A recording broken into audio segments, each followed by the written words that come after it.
नमस्कार दोस्तों, मैं हूं आपके साथ मुकेश उपाध्याय और आप देख रहे हैं भारत टाइम्स न्यूज।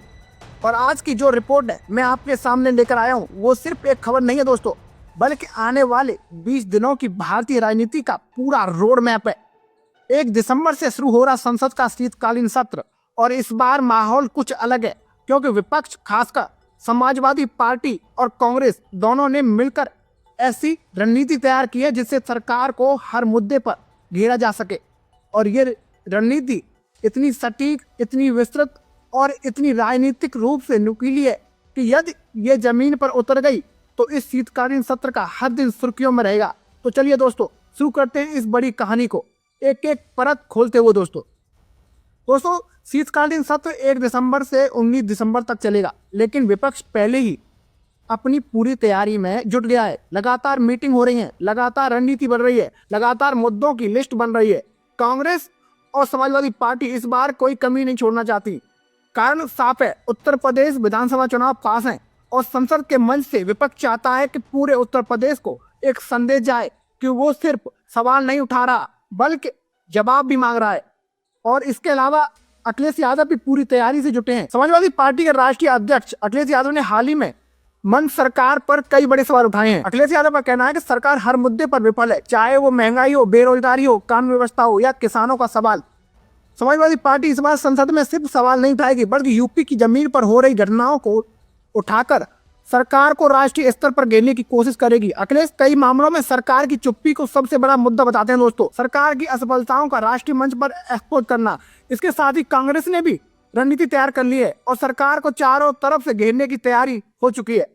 कांग्रेस इस बार बेहद आक्रामक मूड में है। सूत्रों का कहना है कि कांग्रेस ने उन मुद्दों की लंबी लिस्ट तैयार कर ली है जिन पर वो सरकार को कटघरे में खड़ा करना चाहती है। इनमें सबसे बड़ा मुद्दा है ऑपरेशन सिंधु और भारत पाकिस्तान युद्ध विराम में कथित अमेरिकी भूमिका। अब मामला क्या है दोस्तों, वो भी समझते हैं। अमेरिकी राष्ट्रपति डोनाल्ड ट्रंप के बार बार दिए गए बयान, जहां उन्होंने दावा किया कि उन्होंने भारत और पाकिस्तान के बीच युद्ध विराम कराने में भूमिका निभाई थी, और यह सवाल भारत की विदेश नीति और संप्रभुता पर सीधे सवाल उठाता है। इसको लेकर कांग्रेस का साफ साफ कहना है कि अगर ये सच है तो सरकार देश को बताए, अगर ये झूठ है तो ट्रंप को आधिकारिक तौर पर खंडन क्यों नहीं भेजा गया। कांग्रेस संसद में पूछना चाहती है, क्या भारत किसी तीसरे देश की मध्यस्थता स्वीकार करता है। दोस्तों, क्या भारत और पाकिस्तान मसलों में अमेरिका को भूमिका मिली है, और यदि नहीं तो प्रधानमंत्री चुप क्यों है। दूसरा सबसे बड़ा सवाल है दोस्तों कि ट्रंप की चीन पर टिप्पणियां। अमेरिकी राष्ट्रपति ट्रंप ने सिर्फ भारत पाकिस्तान पर नहीं बल्कि भारत चीन संबंधों पर भी कई बयान दिए हैं। उन्होंने दावा किया है कि उन्होंने भारत और चीन के बीच व्यापार समझौतों में सलाह दी, सहयोग किया और कई मामलों को सुलझाने की कोशिश की। और अब कांग्रेस का ये सवाल है कि भारत और चीन के बीच बातचीत किस भूमिका में और कौन कर रहा है। क्या अमेरिकी किसी आर्थिक या कूटनीतिक समझौते में शामिल है। क्यों प्रधानमंत्री हर बयान पर चुप्पी साधे हुए हैं, ये कांग्रेस पूछ रही है। तीसरा मुद्दा है कि चीन के साथ अब तक अनसुलझे विवाद, सबसे जोरदार मुद्दा कब तक उठेगा। भारत चीन सीमा विवाद कब सुलझेगा। कांग्रेस कह रही है कि चीन के साथ ना कोई समझौता हुआ है, ना एलएसी पर स्थिति पहले जैसी लौटी है, और नहीं सैन्य पीछे भेजेगा, और नहीं सैन्य जो दल है वो पीछे हटना स्पष्ट हुआ है। जयराम रमेश ने साफ कहा है कि हम पहले जैसी स्थिति में नहीं है। बातचीत चीन द्वारा घोषित नई सामान्य स्थिति के आधार पर हो रही है। इसका मतलब क्या है दोस्तों, चीन ने सीमा पर नया स्टेटस क्यों तय कर दिया है और भारत मजबूरी में उसी पर बातचीत कर रहा है। संसद में विपक्ष इसे बड़ा मुद्दा बना सकता है क्योंकि यह सीधे सीधे सुरक्षा और संप्रभुता का मामला है। चौथा मुद्दा है दोस्तों, एसआईआर पर बड़ी बहस हो सकती है। इस बार महीने की शुरुआत में कांग्रेस सांसद जयराम रमेश ने कहा था एक बड़ा मुद्दा एसआईआर का होगा। एसआईआर यानी कश्मीर, सीमा सुरक्षा और आंतरिक हालात से जुड़े मुद्दे। कांग्रेस चाहती है कि सरकार बताए कश्मीर में सुधार की दिशा क्या है, एलएसी पर सेना की वर्तमान स्थिति क्या है, आंतरिक सुरक्षा पर सरकार की रणनीति क्या है। अब सवाल उठता है दोस्तों कि विपक्ष एकजुट है या अपनी अपनी चालें चल रहे हैं। दोस्तों, दिलचस्प बात यह है कि इंडिया गठबंधन उतना सक्रिय नहीं दिख रहा है, लेकिन संसद के भीतर विपक्ष एक साथ दिखने की कोशिश कर रहा है। कांग्रेस हो, समाजवादी पार्टी हो, डीएमके हो और तृणमूल कांग्रेस हो या सीपीएम, सबका एजेंडा लगभग एक जैसा है, सरकार को सवालों के घेरने में लाना।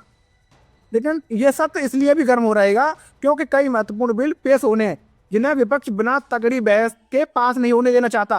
दोस्तों, ये पहली बार है कि संसद में विदेश नीति सबसे बड़ा मुद्दा बन रही है क्योंकि भारत पाकिस्तान युद्ध विराम, भारत चीन व्यापार मुद्दे, एलएसी पर रही स्थिति और अमेरिका की दखलंदाजी के दावे, इन सब ने विपक्ष को हथियार दे दिए। कांग्रेस और समाजवादी पार्टी की संयुक्त रणनीति यही है। सरकार को बताना पड़ेगा कि विदेश नीति किस दिशा में जा रही है। क्या भारत की संप्रभुता पर कोई चुनौती है? क्यों हर बड़ा बयान अमेरिका से आता है, भारत से नहीं? आप समझिए दोस्तों, भारत की संसद का सत्र और चर्चा अमेरिकी राष्ट्रपति के बयानों पर, यही बात विपक्ष को सबसे ज्यादा चुभ रही है। विपक्ष चाहता है कि प्रधानमंत्री खुद बोले, क्या अमेरिका ने युद्ध विराम कराया? क्या अमेरिका भारत चीन मसलों में दखल दे रहा है, या ये सिर्फ चुनावी बयानबाजी है? लेकिन चुप्पी सवालों को और गहरा कर देती है और विपक्ष इसी चुप्पी पर सबसे बड़ा हमला करने जा रहा है। इसलिए इस बार जनता के मुद्दे भी पीछे नहीं है दोस्तों, जिसमें महंगाई, बेरोजगारी, किसान के मुद्दे उठाए जा सकते हैं। कांग्रेस और समाजवादी पार्टी ने यह तय किया है कि विदेश नीति के साथ साथ घरेलू मुद्दे भी उठाए जाएंगे।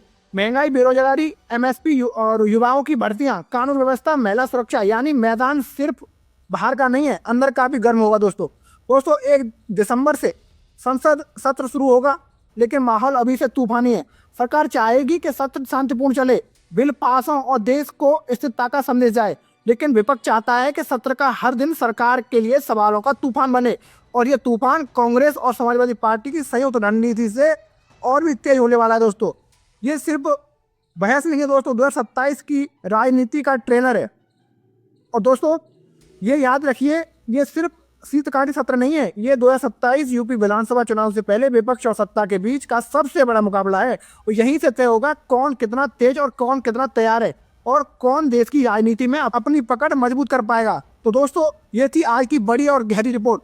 संसद का सत्र शुरू होने दीजिए, फिर आप देखिएगा हर दिन राजनीति का नया रंग, नया शक्ल, नया टकराव आपको देखने को मिलेगा। अगर आपको ये रिपोर्ट पसंद आई हो तो लाइक कीजिए, शेयर कीजिए और कमेंट कर बताइए कि आपके हिसाब से इस बार संसद में सबसे बड़ा मुद्दा कौन सा होगा। तो दोस्तों मैं था आपके साथ मुकेश उपाध्याय और आप देख रहे थे भारत टाइम्स न्यूज।